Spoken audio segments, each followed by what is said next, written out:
Además, el cardenal Esati se refirió a los polémicos correos electrónicos que intercambió con el cardenal Francisco Javier Errázuriz, en los que criticaban a una de las víctimas del caso Caradima y a sacerdotes como Felipe Berríos.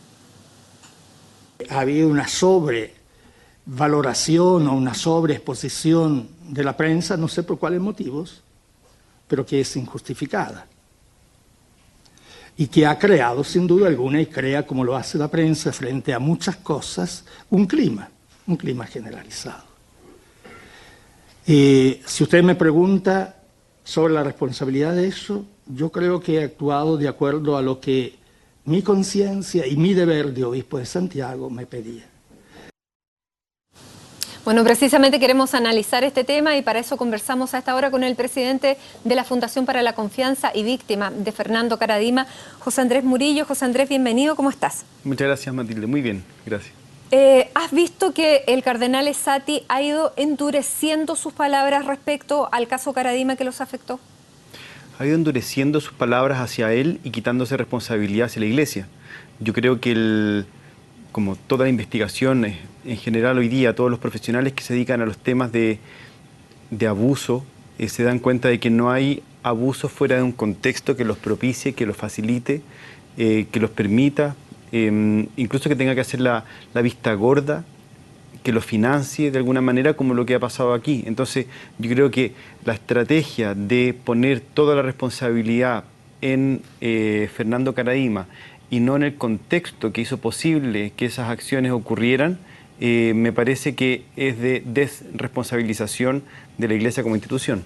Ahora, ¿él ha expresado o expresó alguna vez calificativos como este hacia la situación, hacia Fernando Caradima, delante de ustedes cuando ha estado reunido con ustedes en distintas ocasiones a propósito también de las situaciones judiciales? No, nunca. Nunca ha dicho cosas como esa, que es horripilante o que es algo... Incluso en las primeras veces que nos juntamos con él, él ponía la responsabilidad sobre todo de nosotros por no haber hablado antes o incluso mintió 2 o 3 veces porque dijo que había recibido denuncias anónimas y cosas así. Yo creo que ahora lo que está haciendo es un cambio estratégico desde el arzobispado, tratando de poner sobre la persona de Fernando Caradima toda la responsabilidad y no en el contexto que lo hace posible, que es la Iglesia, sobre todo la Iglesia de Santiago y su responsabilidad histórica. Ahora, él también dijo que la investigación por encubrimiento, el juicio que están llevando adelante ustedes, no tiene ningún asidero. Esto va también en relación y seguido a estas declaraciones. ¿Cómo sigue la investigación que están ustedes realizando, el juicio que están ustedes realizando? ¿Cómo va eso y en qué etapa se encuentra y qué es lo que se espera?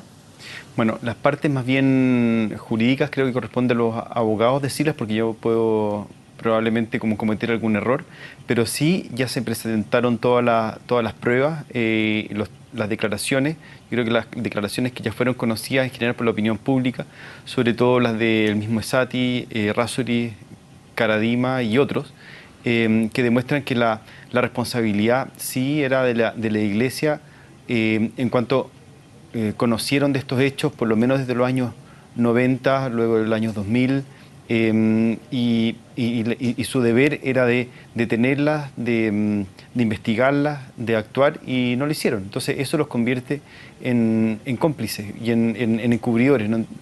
No sé mucho de dónde, por qué el arzobispo Esati, el cardenal Esati, dice que no tiene asidero, sino que es bastante, a nosotros nos parece bastante evidente y lo que estamos haciendo es que queremos que la justicia chilena lo investigue y lo declare de esa manera. Ahora, poniéndose en el tiempo en que se produjeron estos abusos y en el tiempo en que estaba la Iglesia Católica, en que los temas de los abusos estaban cubiertos a todo nivel, en todos los países, se entiende la reacción de la Iglesia Católica, no se justifica, pero se entiende que fuera así. Yo creo que cuando las cosas sí, hay que entenderlas en su contexto, pero no justificarlas, y al contrario, al entenderlas hay que también como asumir responsabilidades para que por un lado no vuelvan a ocurrir y por otro lado puede haber también un juicio histórico como honesto, verdadero y pensando en en la fragilidad de muchas personas que han estado al cuidado de ellos y al que ellos no supieron responder. Además que, ojo, si uno mira la historia de la Iglesia Católica, incluso desde los primeros siglos, las agresiones sexuales hacia las personas a las que ellos tienen cuidado fueron, en los primeros siglos, hasta el siglo XX, hasta el comienzo del siglo XX, fueron tremendamente castigadas. Entonces, yo creo que el contexto, hubo un cambio de contexto en el siglo XX y es eso lo que yo creo que tienen que reconocer y retomar la Iglesia Católica, porque esto no es algo nuevo tampoco. Entonces, está bien, en los años 90 en Estados Unidos surgen los primeros como escándalos en los cuales la jerarquía misma se vio involucrada, no solamente por los abusos, sino por lo que yo creo que es aún más grave, que es el encubrimiento y la complicidad de alguna manera con los agresores. Entonces, yo creo que en los años 90 ya habían escándalos, ya había noticias sobre esto, en que el año 2009, 2010 no se reaccionara todavía de manera enérgica, creo que sí los hace responsables. Ahora, varias cosas y lo hemos conversado ya muchas veces, José Andrés, este tema. Primero, si estas declaraciones para ti son en algo reparatorias o solamente obedecen una estrategia. Esa es la primera pregunta. A mí me parece que si esas declaraciones fueran dirigidas en una conversación personal, diciendo la verdad es que lo que ustedes y otros vivieron, han vivido, no debieron haberlo vivido porque nosotros debiéramos haber estado ahí para cuidar, para proteger, para escuchar, dentro de una conversación, me parece que sería otra historia. Cuando se dirigen a la prensa, incluso como tratando de poner la responsabilidad en una sola persona y no en el contexto, eso es lo que yo quiero más como subrayar. Porque esa era mi otra pregunta, porque tú como presidente para la Fundación para la Confianza precisamente trabajas con ese otro escenario, porque si no se reconoce eso, ¿cómo es posible seguir adelante? ¿Cómo lo ves tú? Sí, no hay como interacción abusiva fuera de un contexto que hace posible o facilita el abuso, y eso se ve en todo orden de cosas. Entonces, si nosotros nos quedamos solamente en los abusos de poder con su manifestación sexual, responsabilizando únicamente al agresor, yo no digo que no haya que condenar al agresor, que creo que eso es una parte esencial, fundamental de la justicia y de la reparación de las personas que han sido víctimas, pero si nos quedamos en eso, no estamos creando también un contexto preventivo. Entonces, una cosa es que la Iglesia diga que ellos quieren prevenir, quieren comprometerse con las víctimas, y otra cosa es que ellos, creo que va en la dirección opuesta, ¿no? Que se queden solamente en la condena del agresor y no... Y perdona que sea como todo el tiempo como así de majadero con el tema, pero tienen que volver a ver cuáles son las condiciones del contexto que hace que el abuso tenga lugar dentro de las filas de la Iglesia más que en otros lugares. Y es en ese contexto donde ustedes en la Fundación ponen el acento. En la Fundación para la Confianza nosotros lo que queremos hacer es ayudar a las organizaciones a crear climas preventivos desde la confianza lúcida, desde el poder protector y no desde un poder abusivo, ni siquiera desde la desconfianza generalizada. Porque confianza lúcida, ese elemento y esa definición me gustaría que la explicara.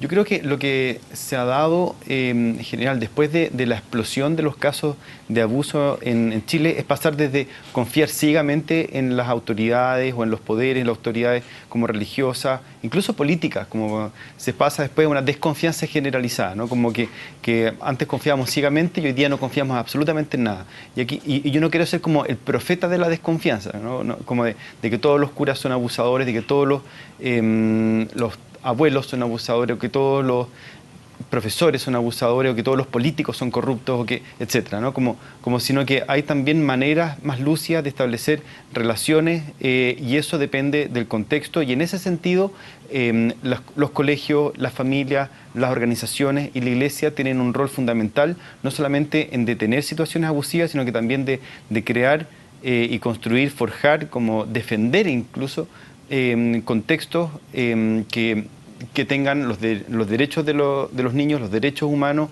la justicia, la claridad por delante, ¿no? Como, y eso se puede crear, o sea, los contextos son de alguna manera son plásticos, ¿no? Uno puede crear contextos abusivos y puede crear contextos protectores. Y hoy día, con lo que está haciendo, creo yo, el cardenal Esati, de responsabilizar solamente a Caradima y no un contexto que hizo posible a Caradima y a otros Caradimas que hoy día están presentes también en la iglesia, lo que está haciendo es crear un contexto más bien abusivo que lúcido. ¿Hay otras investigaciones, José Andrés? Bueno, hoy día hay muchas investigaciones que nosotros estamos acompañando, estamos guiando, estamos incluso como representando, no solamente en la iglesia, sino que también en otras instituciones de las cuales no nos corresponde hablar, pero sí creo yo que estamos cooperando a que creemos una sociedad no solamente como que ataque, que luche contra el abuso, sino que también que construya un contexto preventivo. Estamos cerrando el año, nos queda un solo día para terminar este 2015 y este 2015 ha sido especialmente, ha puesto el énfasis en el caso de ustedes de una manera muy profunda. Hubo una película que se estrenó en el cine, hubo una serie, han salido libros, hubo también un caso que envolvió al obispo de Osorno, hubo palabras del Papa. Palabras también de lo que pasó en los juicios, las declaraciones del cardenal Errázuriz, las declaraciones de Esati, las declaraciones del mismo Fernando Caradima. ¿Con qué te quedas de este año? Yo me quedo con que es un año, me parece que el tema de los abusos debería como girar y ponerse el foco en general, en las organizaciones, en las familias, en los colegios, en la educación, en la primera infancia incluso, que respeten los derechos de los niños. No hay que olvidar que hoy día, estos días, se está discutiendo un proyecto de ley tremendamente importante que es sobre la garantía de los derechos de los niños, cosa que Chile espera hace 25 años, y yo vuelvo a eso, ¿no? Como que la verdad es que yo personalmente quiero dejar absolutamente atrás el tema Caradima y poner el foco en la Fundación para la Confianza que hemos ido forjando junto con James, con Juan Carlos, con la ayuda también de nuestro abogado Juan Pablo Hermosilla, para crear, como yo decía, como esto no se puede quedar solamente en nosotros, en un problema traumático, en un problema, como nosotros no somos el centro de esto, ¿no? Como la gente nos ha puesto como si nosotros fuéramos el centro, muchas veces porque representamos lo que muchas personas no han podido sacar a la luz, ¿no? Y por eso hemos querido materializarlo en una organización que busca ayudar a otros. Incluso, y quiero decirlo con bastante fuerza, ¿no? Como hay muchos sacerdotes, hay monjas, hay personas de la iglesia que van a la fundación, trabajamos junto con ellos, hay gente tremendamente como comprometida con los derechos de los niños, con crear contextos más preventivos que se atreven a cuestionar el poder y muchas veces se encuentran a veces con obispos, incluso con el cardenal Esati, que a veces tiene una manera un poquitito más difícil de dialogar, de criticar, pero hay otra gente, y eso me gustaría también decirlo, ¿eh? Como hay otra iglesia, hay otras organizaciones, yo más allá de lo religioso o no que pueda llegar a ser, creo que la iglesia tiene a su cargo a cientos de miles de niños, de jóvenes en las instituciones educacionales, en hospitales, en hogares de niños, y a ellos nosotros nos debemos para que sus derechos sean respetados. José Andrés, me quedo con eso. Muchísimas gracias por haber estado a 2 días de terminar el año con nosotros, también haciendo el balance desde tu sector. Muchísimas gracias. Gracias a ti, Matilde, por la invitación.